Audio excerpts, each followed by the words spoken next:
সকালবেলা ফোন করছে আমারে যে আমার গাড়ির পেছন গ্লাসটা ভাঙা।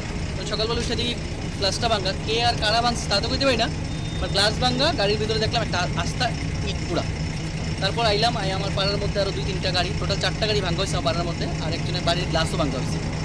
আমরা দেখতেছি এখন থানার স্যাররা আইছিল, 5টা থানার স্যাররা আইছিল, তারা দেখছে, লেখা টিখা নিয়ে গেছে।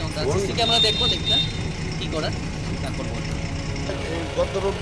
গত শনিবারের আগের শনিবার রাত্রে এখানে একটা গাড়ি ছিল, ওই গাড়িটারও পাথর দিয়ে ভাঙছে। আজকে সকালে উঠতে দেখি আমার গাড়িটা ভাঙছে, ওই সামনে একটা গাড়ি ভাঙছে, দুর্গাবাড়ির সামনে একটা গাড়ি, আর এই ভিতরে গলির ভিতরে একটা বাড়িতে গ্লাস ভাঙছে, আর বাড়ির গ্লাস ভাঙছে, গাড়ির একটা ভাঙছে। প্রত্যেকটা গাড়ির ভিতরে ইট পাওয়া গেছে, কোনো গাড়িতে মানে ইট নাই এমন না। এটা কি পাগলই ভাঙছে না কে ভাঙছে এটা তো বুঝতে পারি না। আর খাবারটা আমি সকালে লাগাইছি এটা ভাঙা দেখার পরে।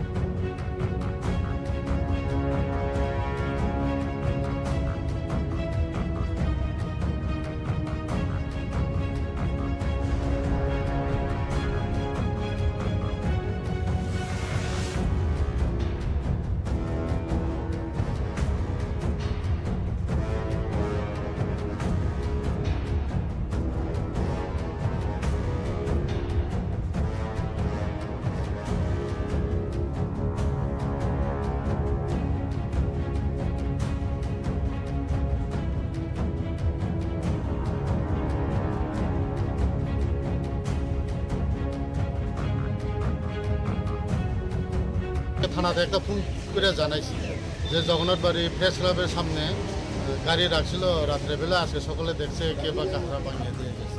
ওই ব্যাপারে আসছিলাম। টোটাল কয়টা গাড়ি? এখন যতটুকু পাইছি 4টা গাড়ি পাইছি, আর একজন বাড়ির বদলতের সামনের গ্লাসটাও ভাঙিয়ে দিয়ে গেছে।